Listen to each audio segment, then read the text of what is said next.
Hello, I'm David Dixon. I'm Father Derek Larson. And I'm Father Doug Scharf. Welcome to this edition of Sunday Ready. We are getting ready for the sixth Sunday after the Epiphany, and which is February 13th. And the readings for this coming Sunday are Jeremiah 17, verses 5 through 10, Psalm number 1. We continue from 1 Corinthians, this time chapter 15, verses 12 through 20, and also continuing in the Gospel of Luke, moving to chapter 6, verses 17 through 26. Well, welcome back, everybody. It is good to be here to talk about the readings for this coming Sunday. A lot to talk about. I think if there's a theme that sort of runs through these readings, it's a theme of contrast between the righteous and the wicked, or those who are sort of trusting in God and those who are not, those who are kind of following in the way of Jesus and those who might not be. So we can talk about sort of the ways in which several of these readings set up this contrast and what that might mean for us. So let's jump into Jeremiah chapter 17. We've been in Jeremiah before. We've jumped those several chapters, though, from the call story of Jeremiah now to kind of the heart of his prophetic ministry. So who wants to jump in and start us out with Jeremiah 17? I'll go ahead and pick up on what you just introduced, the idea of contrast. Yeah, I think there's like little, if any, gray area here, right? I mean, it's like blessed or cursed. Which side are you on? Which applies to you? I don't really like the cursed part or the woe part. If we kind of lay this next to our gospel text for this day, we also have a blessing and some woes that are going to be talked about. And I don't think any of us like the curse part or the woe part of anything that we read in scripture, but it kind of brings me to want to question, how much do I trust God, right? I mean, I guess I could say I trust God more at times in my life than I do at other times. I trust God less at times in my life. And it's probably situational, right? I trust God more when I have what I need to get along in life. And I trust God less when I don't have what I need to get along in life. And that's just kind of how that ball rolls. I like how the context of this passage is using this visual of a tree. In my undergrad and graduate study, I majored in philosophy. I took a ton of philosophy classes. And one of those, of course, was in ethics. One of my areas of concentration was in ethics, both for undergrad and graduate school. And it was always interesting to me how most of the books on ethics have a tree on the cover of the book, right? I mean, I don't know what it is about trees, but they want to put a tree when it starts talking about ethics.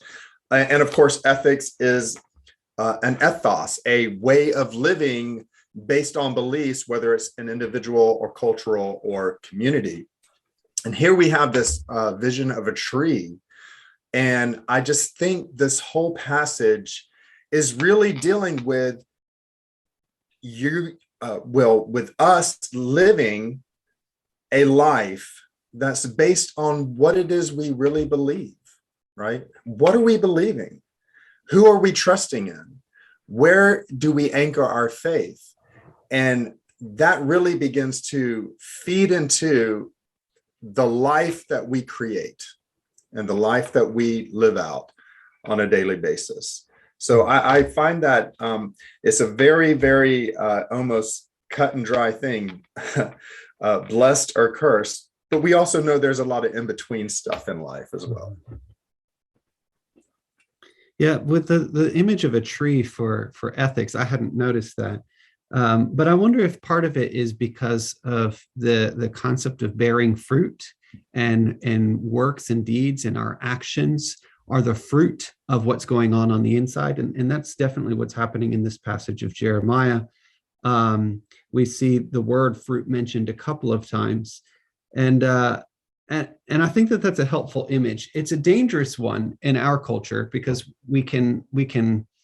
um, we can link that idea of fruit to images of productivity, which is not necessarily a bad thing, but it's something that in our culture, productivity can sometimes be overemphasized, and we identify our worth with what we produce. And I don't think that that's what's happening here. This more agricultural image of bearing fruit, I think, does a couple of things. One, it signifies the health of the tree. You know a tree is healthy because it has fruit.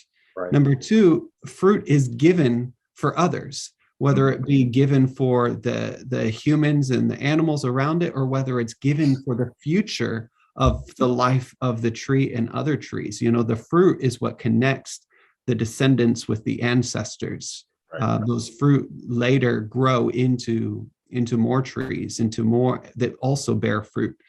And so it's not so much about we will be judged based on what we produce, but it's about the fruit that we bear connects us to our own health and to the health of our communities. That's the way I read it. And I think it's interesting too that in this passage, unlike Psalm 1, we'll read Psalm 1 in a second, where it compares the righteous and the wicked. This is not directly comparing righteous and wicked. It's comparing those who trust in God and those who do not trust in God. And it's a small difference, but I think that our fruit or our righteousness depends on where we are trusting. It's not so much what we are doing, but what we do flows out of our innermost parts, our trusting. Who are we trusting in? Mm-hmm. Yeah, I think that's really helpful. You know, when I introduce these readings, the theme of contrast is there, but there are subtle differences in how that contrast is set up in each of the readings. I want to quickly just look at this from two perspectives, one historical and one sort of devotional or spiritual.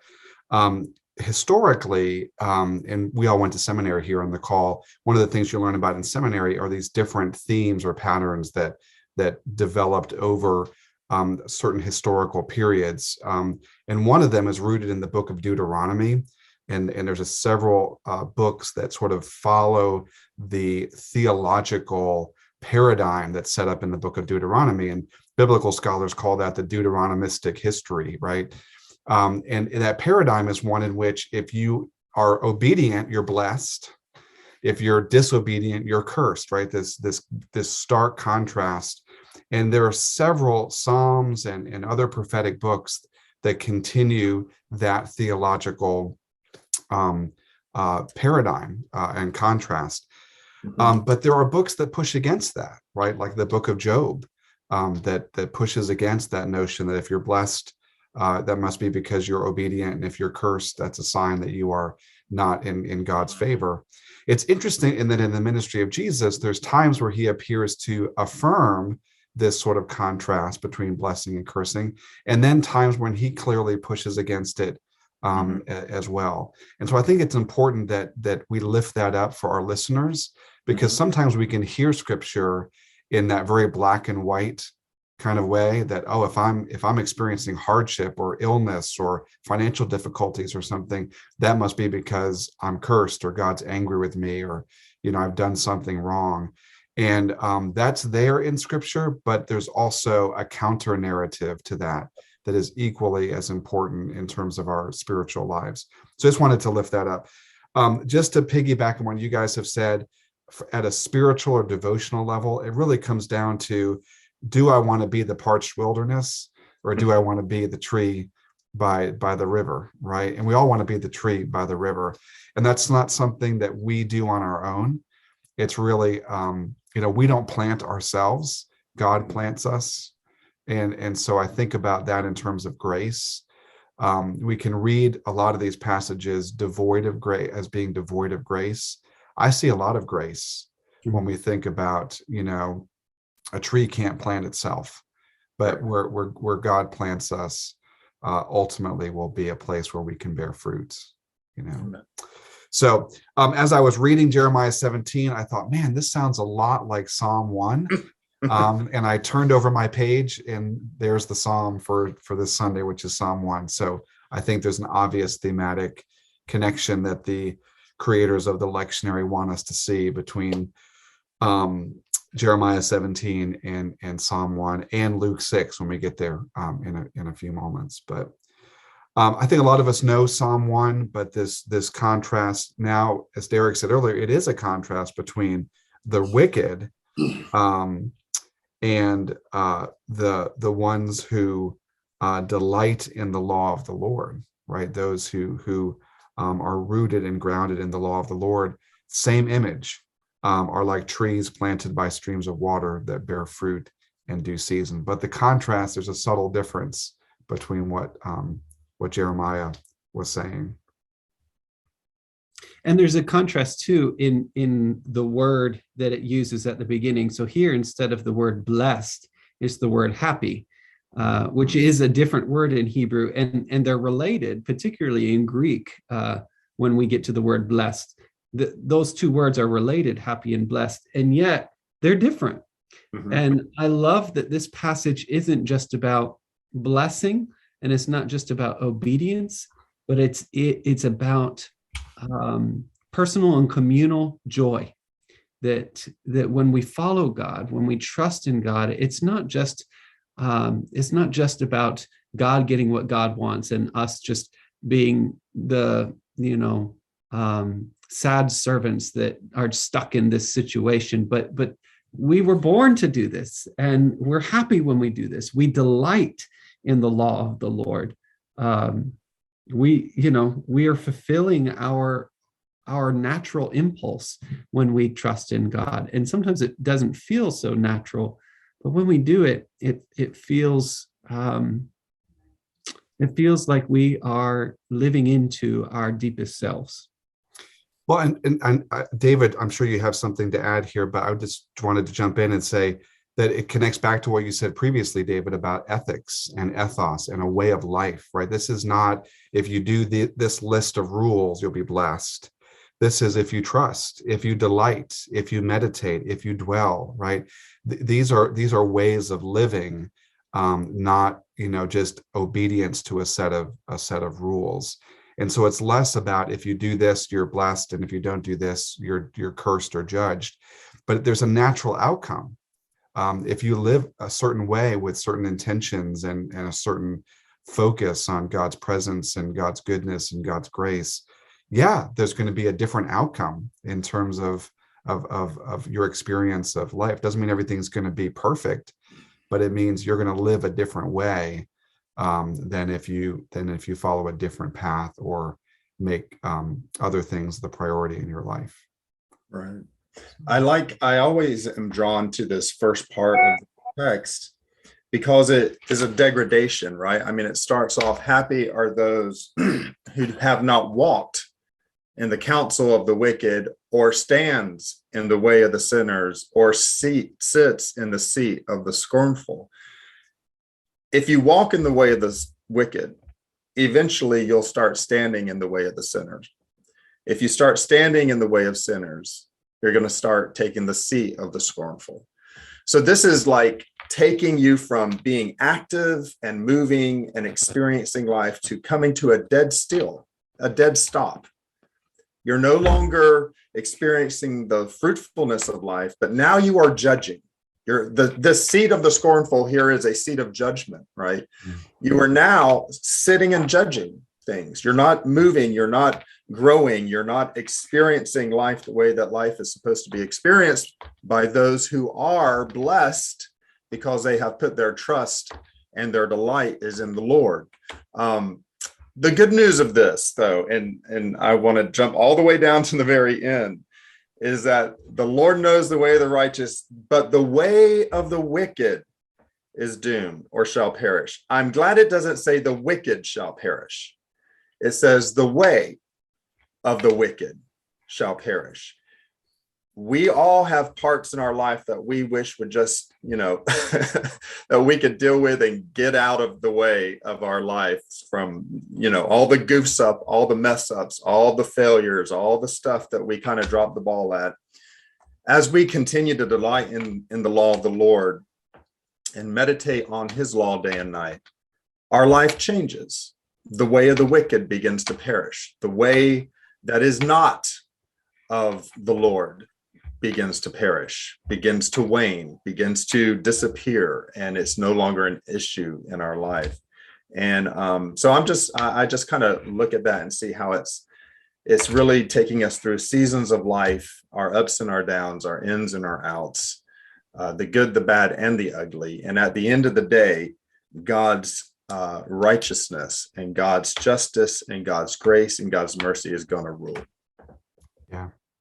And thank you, David, for lifting up the fact that when we talk about these contrasts in these readings, it's not that we are firmly in one or the other, that, within ourselves, there is this tension oftentimes, sometimes daily, between these different impulses.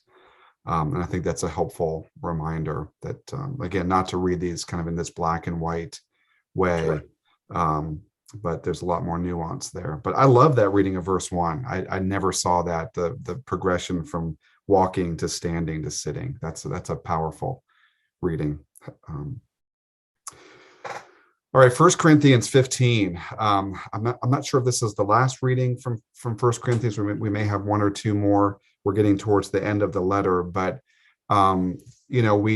last week we picked up with the first part of chapter 15, where Paul says, "This is a tradition that I am handing on to you. What I first received, I hand on to you."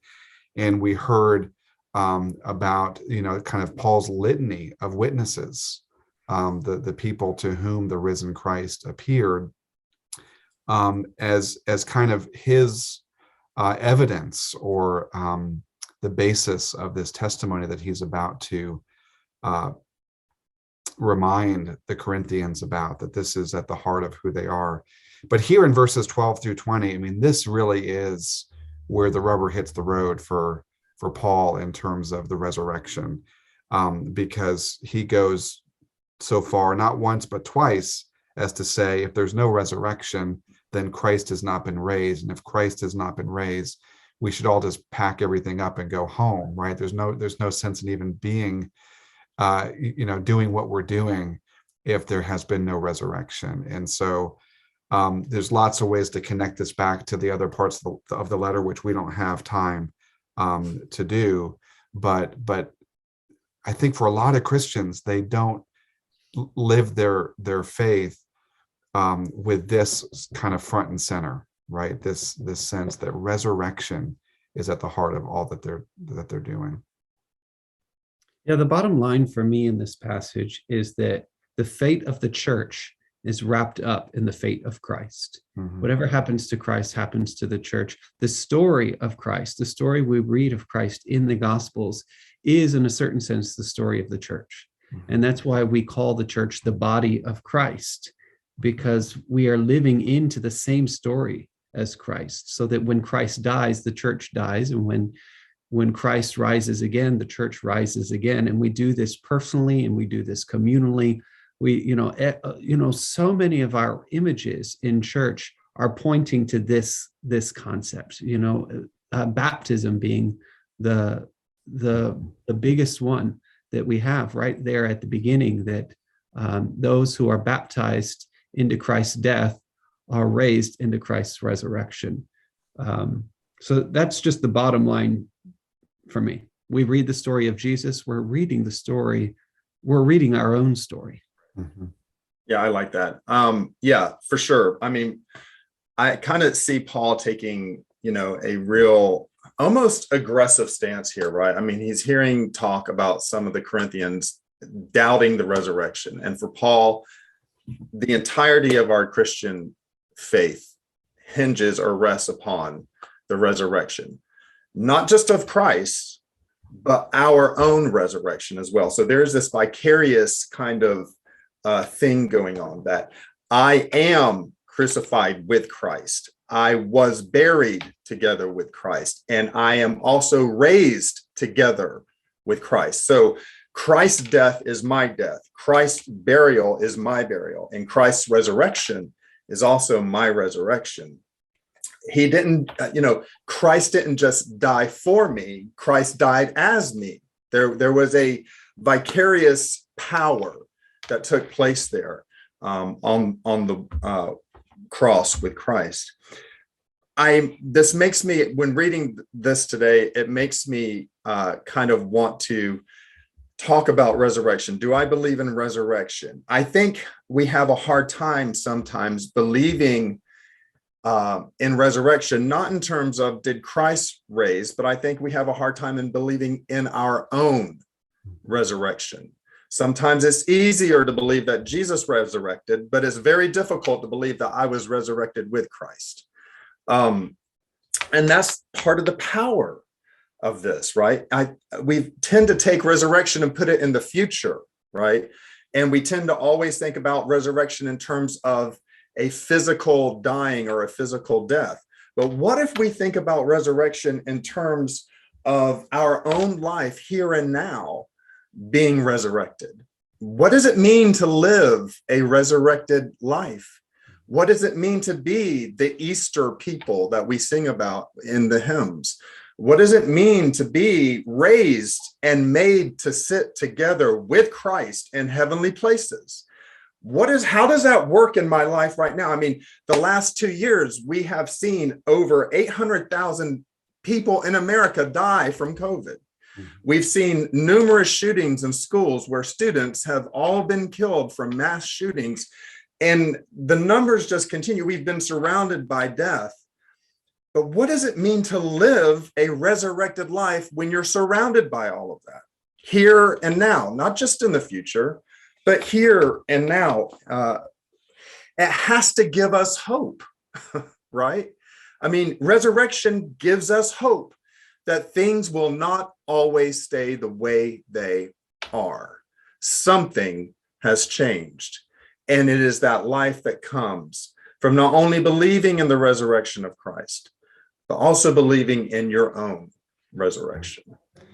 Well, it goes back to what we talked about last week in terms of the tense of salvation, past, present, future, and the same is true for resurrection in the New Testament, right? Paul will say, we have been raised with Christ, right? There is a future resurrection to come. We are living in the midst of this in-between time, where we are living resurrection life now. So it is this past, present, and future reality that we are called to live into. But it does shape the way we look at our lives and the world, right? We've bought into kind of an escapist mindset when it comes to death, that death is about going someplace else to a better place. Right. And we certainly believe that. But we also believe that resurrection is something that God is doing now, and that we are part of God's new creation now, even though there's a future consummation and a future reality to come. Everything we do in the present is also a participation in God's new creation that was made manifest, that broke into the world through the resurrection of Jesus, right? So what was inaugurated will one day be consummated, but we're living in the middle of that now, that process. And we're part of it, which is just an amazing thing to think about in terms of our mission as the church. We're not just here to bide time until we can go to heaven. We're here as participants in God's mission of healing, reconciliation, transformation, justice, and peace to build for that new creation now. Amen. And that's the promise of resurrection. Okay, Luke chapter 6. Very similar language to what we might think of as the Sermon on the Mount, but we're not on a mount, we're on a plain. So a level place, right? So there's a contrast there. And Luke, unlike Matthew, gives us 4 blessings followed by 4 woes that are contrasting the blessings versus the woes. And also, unlike Matthew, Luke is really speaking to the harsh reality is here and now, right? So Matthew says, blessed are the poor in spirit. Luke just says, blessed are you who are poor, right? So he focuses in right at the heart of the systemic realities that in his own day, as well as our own. So I just wanted to lift up those, not only the contrast within the text, but some of the contrast between Luke's version of this particular teaching of Jesus and what we find in Matthew 5, 6, and 7. Other thoughts on Luke's sermon, or Jesus's sermon in Luke? It's a bit jarring in that here there's not a clear, we're not saying blessed are the righteous or blessed are those that trust in God. And we're not saying woe to the wicked and woe to those who trust in the flesh and in mortals, as Jeremiah says. It says, blessed are the poor and woe are the rich. Blessed are the hungry and woe to those who are full. Blessed are those who weep and woe to those who are laughing. And so there's a real tension here that Jesus is kind of flipping the script. Like, obviously, those who are rich are blessed. Why would Jesus be saying, blessed are the poor here? So it's a little bit of a riddle, isn't it? A little bit of a cone that makes you think about how this, what is Jesus trying to say here? I think part of it is, I see two ways to approach this passage. One is the personal level. What does it mean that the poor are blessed, and what does it mean that the rich, woe to the rich? On the personal level, I think it goes back to Jeremiah and the notion of trust. Where do we put our trust? From where does our worth come from? Does it come from the things that we attain for ourselves, the things that we get? Do we put our trust in our own selves and our material possessions and our finances and our status and all of those things? Or are we trusting in God? And the poor are in a particular place where they can trust God because they can't trust in their own wealth and status and privilege. So on a personal level, it's about where are you placing your worth and where are you placing your trust. But then on the communal level, which I think is present here as well, is where does your wealth come from? In other words, does your wealth make you rich mean that someone else is poor? Right. Does your belly being full mean that someone else's belly is not full? Does your laughter mean that someone else is mourning?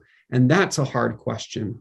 The surface level, we want to say, well, no, I earned everything that I have, and I did this and that. But on a communal level, it does challenge us to think about the systems that we operate in society, and wondering whether the economic disparity that we have even in our world, is that something that Jesus is talking about here in Luke? That some people are rich specifically because some people are poor. Right. And Luke and Jesus are kind of outlining this communal notion that there is enough. There is enough for everyone. And if some people don't have enough, that's because some people have more than their fair share. I can't remember what church father said it, but probably one of you know it, that somebody, if you have more, if you have something while your brother doesn't have something, or if you have two coats and your brother doesn't have any, then you've stolen from them. You've robbed them. It's not just about, well, I earned this, I paid for this, but Jesus is outlining a gospel here that is communal, that we all share with one another. So there's sort of this personal and this communal a way to approach this passage, I think. Yeah, I like that a lot, actually. Thank you for that. I love the beginning of this. Jesus came down. Let's just stop right there. Jesus came down. Matthew has Jesus high up on a mountain, seated. And Luke has Jesus coming down with the 12 and standing on a level place. I'm so glad that Christ came down to my level. I want to be raised up to his level, but I'm glad he came down to where I'm at. And so I think that is the contrast, Father Doug, that you were talking briefly about between Matthew's audience and Luke's audience, and the way Matthew presents this particular passage with Jesus taking a seat in a lofty place, and here in Luke, Jesus standing on a level place with the people and his disciples. In Matthew's gospel, Jesus's birth brings in visitors who are magi with gifts suited for a king. In Luke's narrative of the birth, Jesus is visited by poor shepherds on a hillside that come to see him. Matthew is concerned about the Davidic genealogy of Christ, the kingly line. And in Luke's presentation of Jesus, he is the Son of Man, the new Adam that is with us now. And so while we see this conquering Messiah in Matthew's gospel, we see a Jesus who is a redeemer of humankind in Luke. And so I like that distinction that's being made. It's not saying that one is right and the other is not. Christ is all of that. But there's something about Luke's presentation here that brings about this idea that we see a Christ who sits high but looks low, who is one who stands above, but one that also stands among us. And that's a powerful image, I think, of the Christ that we serve and the one we believe in and put our faith and our trust, as we've been admonished. This whole, all these texts have admonished us to put our trust in this Christ. It's hard to trust in something that you can't relate to. It's easy to put trust in someone you can relate to. And I think this is a very relatable Jesus to us. And yeah, there you go. Well, so I think we're about out of time, and I'm going to be probably preaching on this passage on Sunday, so I'll reserve my comments till then, because you'll have said very insightful, wise words. So I'll let our listeners meditate and chew on those. I will just add, though, what a gift that the early church gave us to give us 4 gospels. Because they do all give us these different angles and different perspectives, and prioritize and emphasize different aspects of Jesus' life, ministry, purpose. And Luke, clearly one of his aims is to speak a hard word, to get us to look at our relationship with our possessions, with wealth. More than any of the other gospel writers, Luke wants us to see the implications. If we take the gospel message to its logical conclusion, there are real life implications on how we live our lives and how we prioritize everything from our relationships to our possessions to our management of wealth. Yep. So, we can't over spiritualize Luke. He doesn't give us that option. Right? All right, everybody. Well, thank you, David. Thank you, Derek. It's always wonderful to talk. As always, we hope that our reflections help you to be Sunday ready. We'll see you this Sunday, February 13th, either in person or online. There is Church on the Green at 5 o'clock if you're not with us in the morning. And we hope to see you then. Have a great week. Bye.